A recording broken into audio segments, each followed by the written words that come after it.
Alright guys, posted a video, it's about 8 or 10 seconds long, it's just a short little one, of my 86 Shadow 1100 that I put Harley Davidson 883 Sportster mufflers onto. And somebody right in the nick of time asked me how I mounted them to the bike.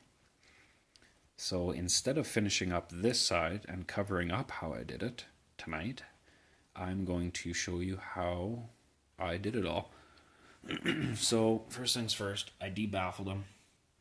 It's a pain in the ass to do that as far as I'm concerned, but it was worth it. I kept the baffles, so if I get hassled, I will put the baffles back in there. Modified, of course, but at least it'll look good. So, you'll need a grinder. You'll need a MIG, TIG if you've got one. I don't. I used a MIG. You need some strapping or some kind of bracket.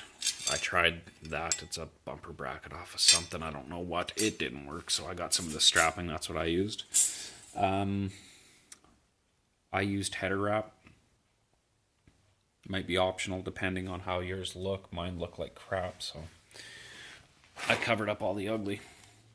So first thing you're going to do is take your grinder and knock off this crossover tube that's sat about there. So I cut that off and took a chunk of exhaust pipe off of my other project bike and made a patch panel. You could probably take one of your old mufflers and just cut it up if you don't care. Mine were in really good shape, so I plan on recycling them. Welded it up all the way around. These little relief cuts I welded up.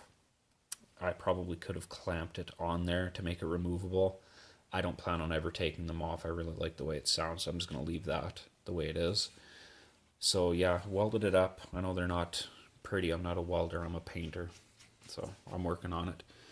And I wrapped them in some header wrap, cover up all the ugly. Painted my heat shields. Mounted them with some strapping. I'll paint that up eventually. And then yeah, there's your final product right there.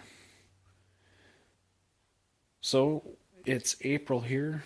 I'm in Alberta, so it's still a little wet, a little dirty on the streets out there, but once it dries up, I'll get out there with the phone mounted to the handlebars and we'll go for a spin and show you what it sounds like out on the road, hopefully without any of that wind noise that seems to accompany every other YouTube video that's ever been shot on a motorcycle.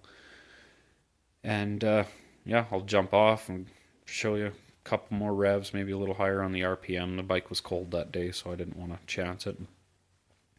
But yeah, until then, we'll catch you later.